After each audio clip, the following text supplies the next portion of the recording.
Hi buddies, is Naveen voice over. புதுசாக சேனலில் பார்க்குறவங்க சப்ஸ்கிரைப் பண்ணிக்கோங்க. ஆல்ரெடி பார்த்துட்டு இருந்த சைனீஸ் ட்ராமாவோட 10th எபிசோட் தான் பார்க்க போகிறோம்.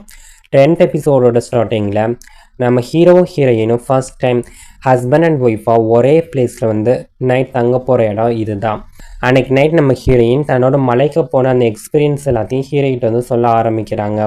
லீஷன் பகுதியில் அவங்க மீட் பண்ண அந்த காட்டு விலங்குகள், அங்கே நடந்த அந்த பயங்கரமான இன்சிடெண்ட் எல்லாத்தையும் பற்றி மெதுவாக சொல்லிகிட்டு இருப்பாங்க.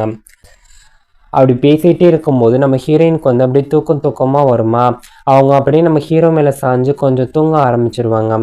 அதனால் லைட்னா ஆஃப் பண்ணிவிட்டு 2 பேரும் ரெஸ்ட் எடுக்கலாம் அப்படிங்கிற மாதிரி டிசைட் பண்ணுறாங்க. ஹீரோ வந்து நல்லா வசதியாக பெட்டில் போய் படுத்துக்குவான். ஹீரோயினோ பில்லோ எடுத்து அதில் தலை வச்சுக்கிட்டு நம்ம ஹீரோ பக்கத்துலேயே வந்து படுத்துக்குவா. 2 பேருக்கு அப்போ கொஞ்சம் வெக்கமாக தான் இருக்கும். ஹீரோ மெதுவாக அவளோட கையை வந்து பிடிக்கிறான். அப்போ நம்ம ஹீரோயினோட இதயம் ரொம்ப வேகமாக வந்து துடிக்குமா. அவள் பிடிச்சிருந்த அந்த கை வந்து ரொம்ப சூடாக அப்புறம் ரொம்ப ப்ரொடக்டிவாக இருக்க மாதிரி அவள் ஃபீல் பண்ணிகிட்டு இருப்பாள். கொஞ்ச நேரம் கழித்து 2 பேர் கண்ணை மூடி தூங்கலாம் அப்படிங்கிற மாதிரி ட்ரை பண்ணுவாங்க. நம்ம ஹீரோ இன்னும் கொஞ்சம் நம்ம ஹீரோயின் கிட்ட க்ளோஸாக வந்து வருவானா. அப்போ நம்ம ஹீரோயினுக்கு வந்து வெக்கமும் பதட்டமும் ரொம்ப அதிகமாக வந்து இருக்கும். ஆனால் நம்ம ஹீரோ வந்து ரொம்ப எல்லை மீறி போகாமல் நம்ம ஹீரோயினத்தில் கிஸ் மட்டும் பண்ணிட்டு விட்டுருவான். நம்ம ஹீரோயின் 2 பேரும் அன்றைக்கி நைட் அந்த கோவிலே வந்து தங்கலாம் அப்படின்னு சொல்லிட்டு அங்கேயே படுத்து தூங்கிடுவாங்க. அடுத்த நாள் காலையில் நம்ம ஹீரோயின் சீக்கிரமாக இருந்து போகிறாங்க. அந்த கோயிலில் தான் நம்ம ஹீரோயினோட அம்மாவோட கல்லறையும் இருக்குது. அதுக்கப்புறம் நம்ம ஹீரோவும் ஹீரோயினோட சேர்ந்து அவங்க அம்மாவோட கல்லறைக்கு வராங்க. அப்போ ஹீரோயின் தன்னோட அம்மாவோட அந்த நினைவிடத்தில் நின்று, நான் நல்ல மனுஷன் வந்து மீட் பண்ணிட்டேம்மா, என்னை வாழ்நாள் முழுக்க நல்லா காப்பாற்றக்கூடிய ஒரு நல்ல மருமகை வந்து உங்களுக்கு கிடைச்சிருக்காருமா அப்படின்னு ரொம்ப மனசார பேசிகிட்டு இருப்பாங்க. அந்த நேரத்தில் தூரத்துலேருந்து ஒரு பாட்டு சத்தம் கேட்குது. கோயிலில் அந்த மாரல்ஸ் ஒர்க்கெல்லாம் முடிஞ்சதுக்காக எல்லோரும் சேர்ந்து செலிப்ரேட் பண்ணலாம் அப்படின்னு சொல்லிட்டு செலிப்ரேஷன் மூடில் இருப்பாங்க. ஹீரோயினும் ஹீரோவும் அந்த செலிப்ரேஷனில் வந்து ஜாயின் பண்ண கூப்பிட்றாங்க. அங்கே ஜாங்ஸி அப்படிங்கிற ஒரு மியூசிஷியன் எல்லாரோட கவனத்தையும் வந்து ஈர்த்துட்ருப்பார். அந்த மாரல்ஸ் வரைய வந்த அந்த துறவிகளும் மற்றவங்களும் அவரை பார்த்து ரசிச்சிட்ருப்பாங்க. இந்த மியூசிக் ப்ளே பண்ணிக்கிட்டே பல வேலைகளை வந்து செஞ்சிட்ருக்கிறதுனால அவரை பார்த்து எல்லோரும் வந்து கலாய்ச்சிட்ருப்பாங்க. ஹீரோயினை சிரிச்சுக்கிட்டே அவரோட வந்து விளையாட்டாக வந்து பேசிகிட்டு இருப்பாங்க. ஆனால் இந்த ஹாப்பினஸான சுச்சுவேஷன் வந்து இன்னும் ஒரு தீராத ஆசையாக தான் இருக்குது. நம்ம ஹீரோயினோட மனசில் இன்னும் அவளோட அந்த சீனியர் டிசபிள் வே ஷூவாங் பார்த்தின சந்தேகம் வந்து இன்னும் அவளுக்கு அப்படியே இருக்குது. அதுக்கப்புறம் ஷூவாங் பார்த்தின விஷயத்தெல்லாம் பற்றி பேசும்போது அந்த பழைய இன்சிடெண்ட் எல்லாம் வெளில வருது. 15 நாளாக நம்ம ஹீரோயினுக்கு வந்து ஒரு சந்தேகம் இருந்துக்கிட்டே இருக்கு. ஏன் சில பேரை மட்டும் குறிப்பாக டார்கெட் பண்ணுறாங்க, ஏன் இந்த இன்சிடெண்ட்லாம் கண்டினியூவாக வந்து நடந்துக்கிட்டே இருக்குது அப்படின்னு வேஷுவாங் பார்த்தினா ஒரு சில முக்கியமான இன்ஃபர்மேஷன் எல்லாத்தையும் வந்து ஷேர் பண்ணிக்கிறாங்க. லீஷனில் நடந்த அந்த இன்சிடெண்ட், அங்கே இருந்த மக்களோட மனநிலை, அப்புறம் சில பேர் எப்படி வந்து தப்பிச்சு போனாங்க அப்படிங்கிறது எல்லாத்தையும் பற்றி பேசிகிட்டு இருப்பாங்க. இதனால் ஹீரோயின் வந்து ஒரு பெரிய மிஸ்ட்ரிக்கு பின்னால் இன்னும் நிறைய மறைஞ்சிருக்க உண்மையெல்லாம் இருக்கலாம் அப்படிங்கிற மாதிரி சந்தேகப்பட ஆரம்பிக்கிறாங்க. இப்படி இதெல்லாம் கேட்டுட்டு வந்து நம்ம ஹீரோயின் வந்து ரொம்ப ஃபீல் பண்ணிகிட்டு இருப்பாங்க. அவங்களோட கண்ணெல்லாம் கலங்கி கண்ணீர் வந்துட்டுருக்கும். அதே நேரத்தில் ஹீரோவும் ஜாங்ஸியை வந்து திரும்பி பார்க்குறத வந்து நோட் பண்ணுறாரு. ஒரு நிமிஷம் வந்து நில்லுங்க அப்படின்னு சொல்லி ஹீரோயின் வந்து தன்னோட அந்த ஒயின் கிளாஸை வந்து மேலே தூக்கி ஜாங்ஸிக்கு வந்து மரியாதை பண்ணுவாங்க. அதை பார்த்தா ஹீரோவோட முகத்தில் கொஞ்சம் பொசசிவ் ஃபீலிங் இருந்து தெரியுது. வெளியில் அதை அவளுக்காக காட்டாட்டினாலும் அவனுக்கு கொஞ்சம் பொறாமல் வந்தது மாதிரி தான் இருக்குது. கொஞ்சம் வயிற்றுச்சல் இருப்பான். அதுக்கப்புறம் எல்லோரும் சேர்ந்து அந்த செலிப்ரேஷனில் வந்து செலிப்ரேட் பண்ணிகிட்டு இருப்பாங்க. நல்ல மியூசிக், அப்புறம் சிரிப்பு, அப்புறம் சந்தோஷம் அப்படின்னு சொல்லிட்டு சும்மா அந்த இடமே கலகலன்னு இருக்கும். கொஞ்சம் நேரம் கழித்து எல்லோரும் மலையிலேருந்து கீழே இறங்கி இளவரசரோட பேலஸ்க்கு வந்து போகலாம் அப்படிங்கிற மாதிரி தான் வந்து ரெடி ஆகிட்டுருப்பாங்க. அங்கேருந்து கிளம்புறதுக்கு முன்னாடி ஜாங்ஸி ஹீரோயினுக்கு வந்து ஒரு பெயிண்டிங்கை வந்து கிஃப்டாக வந்து கொடுக்குறாரு. ஹீரோயின் வந்து அதுக்கு தேங்க்ஸ் சொல்லிகிட்டு இருப்பாங்க. அப்போ ஹீரோ வந்து அவர் பக்கத்தில் கூப்பிட்டு ஒரு சில வார்த்தையெல்லாம் பேசிகிட்டு இருப்பார். அதுக்கப்புறம் வண்டியில் ஏறும்போது சீக்கிரமாக ஏறு, ஏன் இவ்வளோ டென்ஷனாக இருக்குது அப்படின்னு சொல்லி கேட்குறாங்க. திரும்பி வந்துட்டு இருக்க வழியெல்லாம் நம்ம ஹீரோயினை பற்றி பேசிக்கிட்டு அவங்கள வந்து கிண்டல் பண்ணிகிட்டே தான் வந்துட்டுருப்பாங்க. இவளோட சேர்ந்து வாழணும்னா தினமும் குடிக்க வேண்டியது ஏன் அப்படின்னு ஜாலியாக வந்து பேசிகிட்டு இருப்பாங்களா. இப்படி மடியில் தலை வச்சு ரெஸ்ட் எடுத்துகிட்டு இருக்கும்போது திடீர்னு இப்படி திட்ட என்ன தான் பண்ணுறது அப்படின்னு சொல்லிட்டு இருப்பான். அப்படின்னா உடனே எந்திரிச்சிரு அப்படின்னு சொல்லி ஃபேன்சி வந்து கிண்டல் பண்ணிகிட்டு இருப்பான். ஹீரோ தொடர்ந்து புலம்பிக்கிட்டே இருக்கிறதுனால சுற்றி இருந்தவங்க கூட நம்ம ஹீரோ வந்து கலாய்க்க ஆரம்பிக்கிறாங்க. இப்படியே கம்ப்ளைண்ட் பண்ணிக்கிட்டே இருக்கிறான். பேசாமல் அவனுக்கு ஒரு கிஸ் கொடுத்துட்டா வாய் மூடிட்டு இருப்பானே அப்படின்னு சொல்லி ஜோக் அடிச்சிட்டு இருப்பாங்க. ஆனால் இந்த சந்தோஷமான பயணம் ரொம்ப நேரம் நீடிக்கலை. திரும்பி வர வழியில் திடீர்னு அந்த மலையில் இருக்க கொள்ளைக்காரங்க வந்து அட்டாக் பண்ணுறாங்க. இந்த சுச்சுவேஷன் பார்த்து நம்ம ஃபென்சியோ வந்து இவங்க வந்து பதுங்கிருந்து தாக்குறாங்க, ஃபஸ்ட்டு அதை வந்து கிளியர் பண்ணணும் அப்படின்னு சொல்லிட்டு இருப்பாங்க. அவன் கீழே இறங்கி அந்த ப்ராப்ளம் வந்து சால்வ் பண்ண வந்து போகிறான். அப்போ கொஞ்சம் பணத்தை கொடுத்து அவங்க அங்கேருந்து அனுப்ப பார்க்குறான். ஆனால் அந்த கொள்ளைக்காரங்க வந்து பணத்தை வாங்கினதுக்கு அப்புறமா அந்த அக்ரிமெண்ட்டை மதிக்காமல் மறுபடியும் வந்து அட்டாக் பண்ணிகிட்டு இருப்பாங்க. அப்போ நம்ம ஹீரோயின் வந்து ஃபென்ஜியோ ஆர்ஜின் 2 பேரும் வந்து இதை எப்படியா சமாளிச்சுக்கோங்க அப்படின்னு சொல்லிட்டு இருப்பாங்க. இதுக்கடையில் ஹீரோயின் வந்து ஹீரோ குதிரை வண்டியில் வந்து பாதுகாப்பாக வந்து தப்பிக்க வைக்க ட்ரை பண்ணிகிட்டு இருப்பாங்க. ஆனால் நம்ம ஹீரோயின் வந்து ரொம்ப ஃபாஸ்ட்டாகவும் டேலண்ட்டாகவும் வந்து செயல்படுவாங்க. ஆனால் விதி வேறு மாதிரி இருக்குது அப்படிங்கிறது இந்த ஒரு இடத்துல தான் தெரியுது.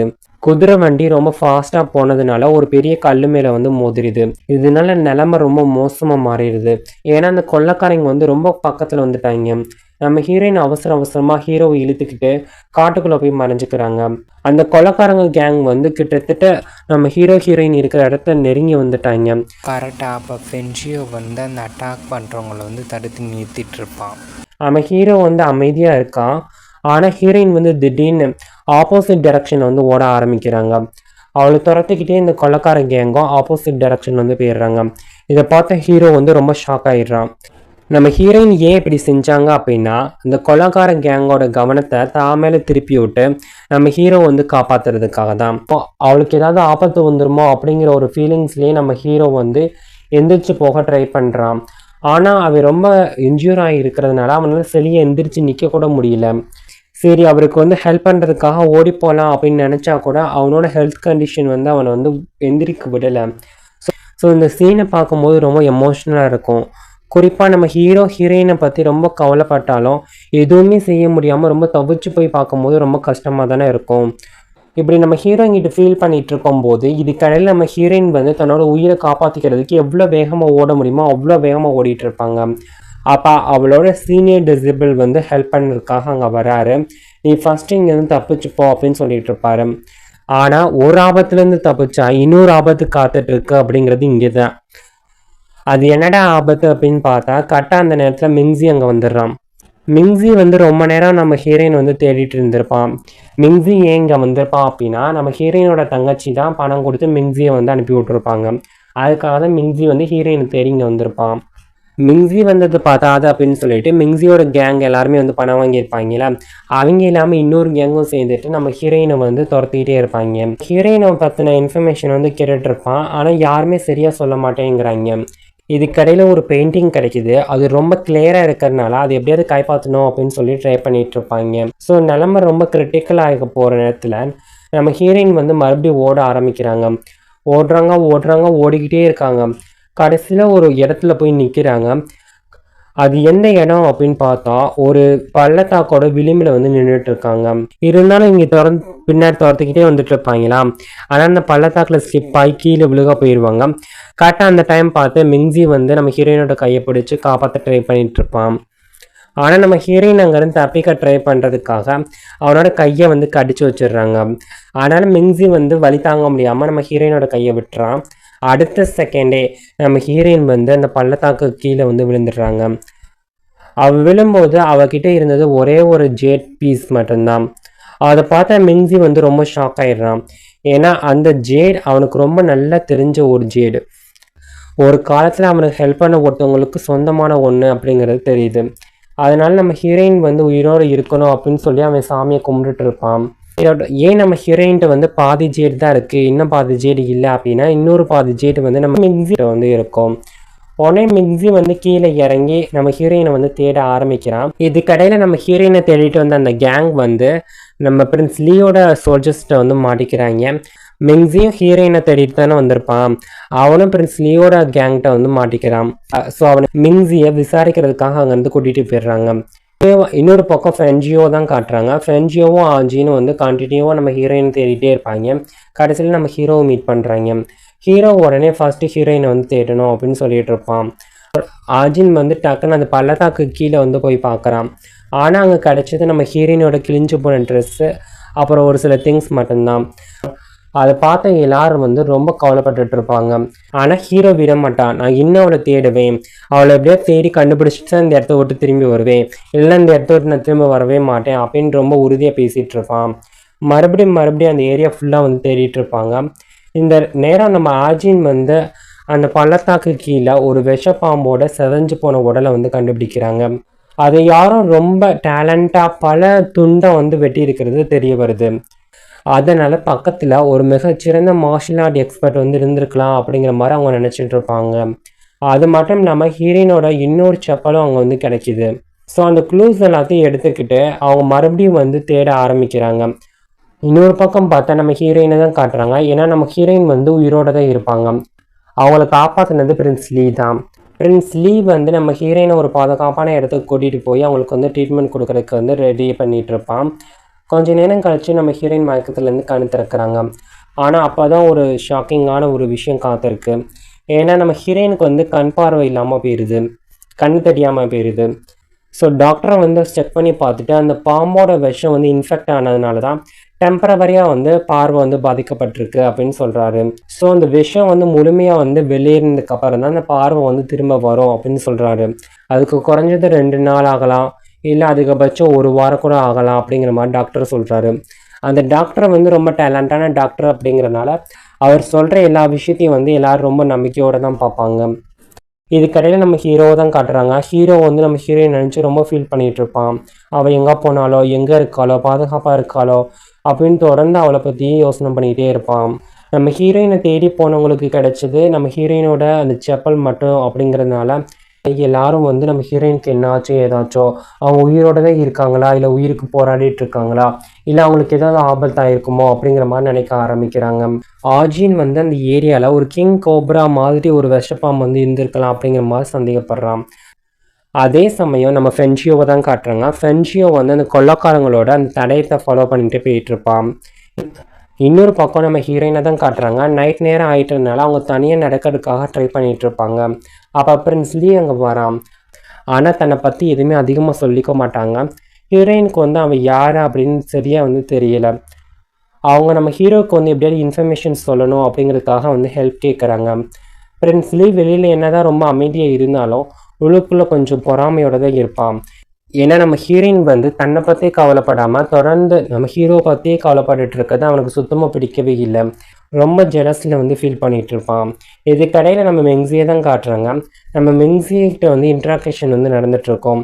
அவன் யார், எங்கேருந்து வந்தான், ஏன் ஹீரோயினை வந்து துரத்திட்டு வந்தான் அப்படிங்கிற நிறைய கொஸ்டின் வந்து கேட்டுட்ருப்பாங்க.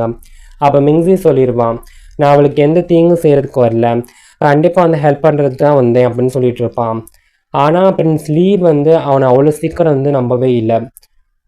அடுத்த செகண்டே வந்து இன்ட்ராகேஷனை ரொம்ப காம்ப்ளிகேட் ஆக்க சொல்லி ஆர்டர் போட்டுறான்.